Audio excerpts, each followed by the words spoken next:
3 years ago, you were on the show. God, that's a long time. Seems like a long time, doesn't it? It's a long time ago, Yeah. and since then, wow, what a busy time you've had. I came back to do the press for Cinderella Man. How come I didn't end up coming? Well, maybe we weren't on, or maybe you decided not to come on the show. I don't know. No, I would always come and see you, Jonathan. Okay. You know, Well, I would have loved to have had you on. Hold you dear in my heart with great affection. Well, bless you. That's really kind of you. Now, you seem a little bit more mellow. Genuinely, I think that. I'm not just saying that. I mean, you know, because I think you're quite a grumpy bloke. It's the hash oil you put in the incense burners backstage. Yeah. George Michael special brew.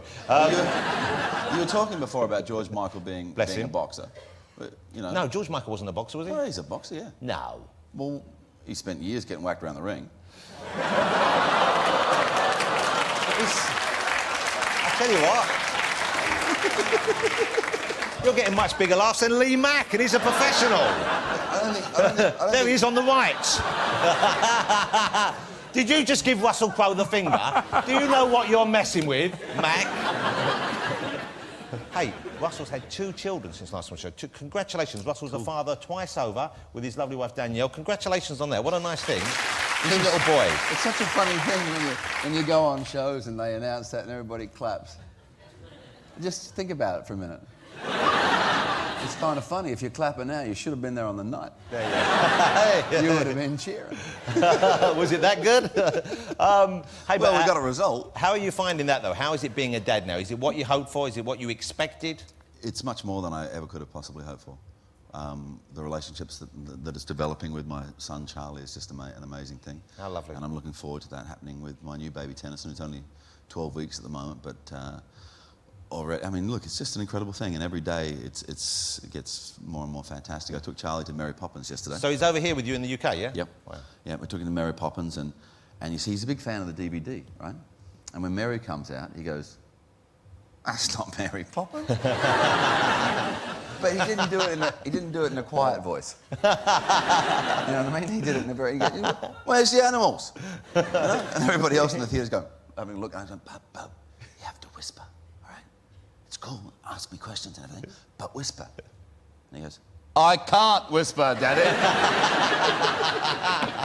But when she came off the stage and flew through the air, man, that was a cool moment. It was a great production, I got to say. It's a great production, and how nice for him to remember. You took him to see Mary Poppins, and he'll remember this trip to London, hopefully. Yeah. Well, we took him to the Lion King in New York, and I'm not like au fait with the Lion King story. You're not big on the Disney cartoons? Well, no, I watch them all now, but I just hadn't watched that particular cartoon and didn't know that the dad was going to die. Oh yeah, that's a horrible thing when you watch that with a little boy or girl. He's sitting there going, "What's happened to the daddy?" I think he's just having a sleep. Well, somebody should wake him up now. I'll go and have a talk to the manager. See what we can arrange. You're right, that's a whole... I remember now watching My Little Boy for the first time, and he was in tears afterwards. Right, well, Charlie got to halfway through the Lion King, and he was just like... Well, congratulations, though. Genuinely, I mean that. It's such a lovely thing. Are you going to have any more, do you think? You got any more lined up, any more children on the way? Currently in negotiation. Okay. I've always had this thing that, in my mind, that I had to have a couple of older brothers in place before I could have a daughter. Yep, you know, one older brother's one thing, you know, and that can solve a certain amount of problems. But if you've got 2 older brothers, right, nobody is going to mess with you, right? And both Danielle and I definitely want a daughter, so but we'll see how it goes. I mean, hey, she's the boss. It's her call too. Well, but I hope it works out. Congratulations, but how lovely to have 2 little boys. Cool. Let's talk about the new film out. Is it called The Good Year or A Good Year? A Good Year. I always look forward to a Russell Crowe movie. I relax when I know you're in a film, and when you're paired with Ridley Scott, who of course made Gladiator with you, you know it's going to be an accomplished piece of work. And it was strange to see you guys working on a comedy. I thought this was, you know, to see you going in a totally different area, it surprised me a little bit. I don't know why, because there's no reason why you shouldn't be, but is this your first out-and-out comedy you've made? No, I've done probably 10. You know, I played an anally retentive Welsh Baptist virgin in a film called Love in Limbo. I played a gay football-playing plumber in a film called The Sum of Us. Okay. I played an ice-skating sheriff in Mystery Alaska. Okay. What about in films we might have seen? I mean, in films that were hits. Well, there was a lot of laughs in Gladiator. Gladiator was a great film, wasn't it? Yeah, laugh a minute. No, but it was a great film. The thing about Ridley and working with Ridley is that, you know, actually he gave a great quote the other day to a magazine. He said, "We're both marginally grumpy men. However, our mood considerably lightens in each other's company." Well, you kind of cancel each other out a bit. Well, it's just, you know, we share a lot of common ground. We share a common aesthetic, a common sense of humour, and a common work ethic, you know. And I know whatever it is that I may invent in the moment, you know, Ridley's got it covered and he's going to capture it.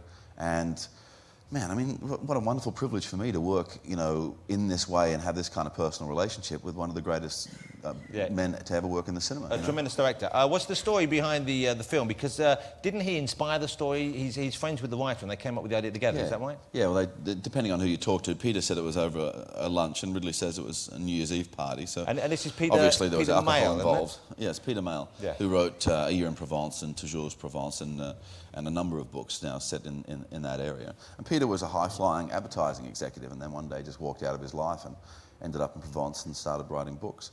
And Ridley, of course, 15 years ago, very successful and all that sort of stuff, decided he needed some place to go and run away and hide every now and then, and he chose Provence, so he's had a house down there for 15 years. And when we talked through all the possibilities of what we could do together, there was just a little bit of extra sparkle in his eye when he talked about what he called the wine project. And so I said to him, well, let's do that one, man. You're obviously really passionate about it, so let's have a bit of fun with that. And you play the guy, you play kind of Peter Mayle's life story in a way. I mean, I know it's filtered through comedy. Yeah, it's not really Peter's life at all. Yeah. But both those guys, both Peter Mayle and Ridley, you know, there are aspects of the character Max. There's an element of wish fulfillment in this, though, that I think most of us respond to. I mean, you're watching a film which a guy gives up the life he's leading and the kind of stresses that go with whatever he's doing, and then goes to France where he finds a beautiful place to hang out, and the wine is good and the food is good and there's beautiful people. It just seems, it's so idyllic and so seductive. In real life, would you be tempted by that kind of thing? Well, it is a lovely place, but, you know, I have a very strong relationship with the Australian bush, and I have a property of my own, and when things do get a little hectic and crazy, that's the place that I go to, you know. Is the Australian bush a nice place? Yeah, if you accept its dangers and understand them, you know, and you're sensible about it, you know. They have snakes there? Lots. Spiders? Yeah. But look, it's Australia, Jonathan. Everything in Australia bites, especially the girls. Did you get a joke book for Christmas or something? A good year. It's fun, and you're right, it's touching, it's quite moving as well. What's it like filming in France? What's it like working in France? What's it like working with French people? It was really hard, and but somebody had to do it. Yeah. In the south somebody of France, had to go to Provence for 3 months and get paid for it, and take their family. And I said, well, if somebody has to do it, I'll do it. And if I could do it every year for the rest of my life, I would absolutely love it. It's a magnificent place, and the area that we shot in is very, very beautiful. It's very intensely farmed, but, you know, in a strange way, you never even notice because everybody gets about doing things in a very casual and relaxed way. I got on really well with the French. I mean, you know, I'm outside the Anglo-Franco argument, so they treated me a lot nicer than they... But, you know, when we're over there, I think we like being in France, but there is a weird relationship that we have with French people. It's very weird, yeah. And especially the muttering under the you know. So, like, you talk to somebody like Ridley, actually, you know. Ridley does it without even thinking, you know. He'll be talking about how beautiful Provence is, and then he'll just chuck in some, like, you know, casual abuse about the bloke who lives next door. Well, you know, they can't help being inferior to us, and I think there's a lot of jealousy that comes from that friction, inevitably. It's like you and New Zealanders. Yeah, I am. You are New Zealander, aren't you? Good move, Johnny. You didn't waste any time moving to Australia, though, did you, when you got the chance? OK, let me ask you about your fitness and staying in shape and so on and so forth, because being an actor and being a performer and being in the public eye, sometimes you play parts which demand you to be fit, obviously, but you're kind of being judged on your appearance all the time, and, you know, the way you look affects the parts you get. But you seem someone who is quite relaxed about that sort of life. I don't get the feeling, and don't take this the wrong way, I don't get the feeling you're a vain man. No. Certainly not turning up dressed like that for a talk show. I just knew some of that. Yes, good. Yeah, I don't really worry about it that much, you know. In fact, I probably should, you know, but I go to the gym when it's about a character. I don't do that for my lifestyle. I ride a push bike a lot, just for my own fun and enjoyment, you know. And when you throw yourself into a part, you know, be it a part you need to get fit for, otherwise, do you seek out the challenges that make you go that extra mile? Because some of the roles I've seen you play, you totally immerse yourself in it seems, and you really lose yourself in that, and that must be, I guess, part of the appeal. Yeah, it can be, but, you know, it just depends. I mean, if you're going to play a boxer, you know, you've got to do the work with your body in order to achieve that. Otherwise, you just, you know, you're not fulfilling your job. But something like this, something like A Good Year, there's there's only the things that I have to bring to a good year come from inside of me. Yeah, it's the they come personality. from from knowledge of your own life and stuff, and how things have affected you, and points in your own life when you've asked yourself these questions as well. If you played a part in which the person had to get grotesquely fat, for example. Well, I put on a lot of weight for The Insider. I think I put on like about 60 pounds. Yeah. I got up to about 250 pounds to play Jeffrey Wygant. And I've done that a couple of times. I, put on quite a bit of weight to play Jack Aubrey, and just recently on a little independent film called Tenderness as well. But I suppose I'm used to my body going up and down because of that. I just feel it's just part of your responsibility as an actor. And do you warn your missus in advance? You say, look, I'm going to be chubby for a couple of months. Well, I'll tell you the opposite of that, right? So I met my wife in 1989 on a film called The Crossing. And so I'm training in 2004 for Cinderella Man, and training very hard. Angelo Dundee was my trainer, He's the legendary trainer. He trained Muhammad Ali. And Sugar Ray and stuff, And I had to go over to Toronto about probably 6-7 weeks before she came over. And when we got to Toronto, the workouts just increased massively, probably 4 or 5 a day, and when she arrived in Toronto, I was in the shower, and I didn't hear her come in, and she came into the bathroom, and she goes, oh, haven't seen that since 1989. Yeah, are there roles, when you see someone else getting a part, are there roles where you think, I really wish I'd had the chance to get there? Have there been opportunities that you've missed, or have there been parts recently where you think, why don't I get more of that kind of work? I mean, De Niro would be... It pretty much all comes to me first, and I don't say that in an arrogant way. It's just that's the way the business is. How great to be in that position. Yeah, it's fantastic. But it's also very confusing, and that also is, takes quite a bit of responsibility, because you try and read everything that you possibly can, And but some subject matters and stuff just don't interest me in a given time,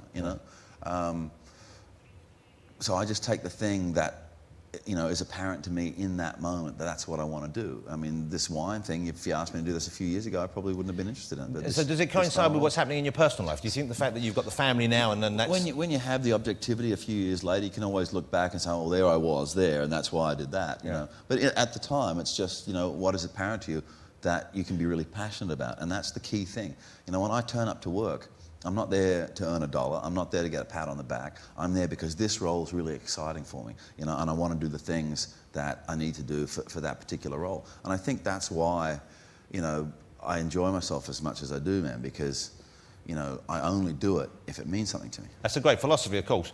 Do you make mistakes, though? Do you find yourself halfway through a movie and thinking, I know I wanted to do this, but this has turned into a living hell? Less and less as time goes by, but I've had a few of those experiences in the past. And what would you do now, in the position you are now? Would you walk from a movie if it was going... Well, that's just not possible. It's not real.